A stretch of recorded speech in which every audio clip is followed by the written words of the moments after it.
Job, chapitre 40.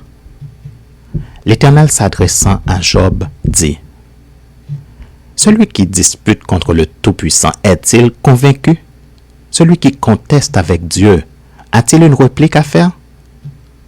Job répondit à l'Éternel et dit: Voici, je suis trop peu de choses.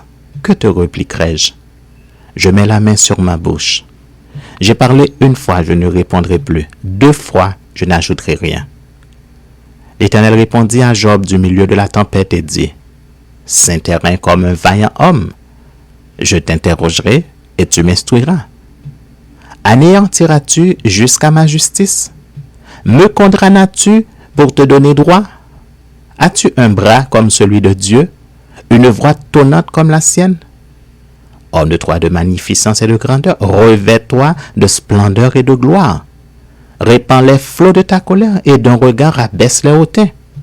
D'un regard humilie les hautains, écrase sur place les méchants.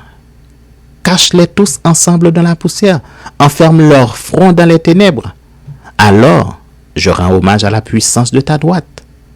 Voici l'hippopotame, à qui j'ai donné la vie comme à toi. Il mange de l'herbe comme le bœuf. Le voici. Sa force est dans ses reins et sa vigueur dans les muscles de son ventre. Il plie sa queue aussi ferme qu'un cèdre. Les nerfs de ses cuisses sont entrelacés. Ses os sont des tubes d'airain. Ses membres sont comme des barres de fer. Il est la première des œuvres de Dieu. Celui qui l'a fait l'a pourvu d'un glaive. Il trouve sa pâture dans les montagnes où se jouent toutes les bêtes des champs. Il se couche sous les lotus, au milieu des roseaux et des marécages.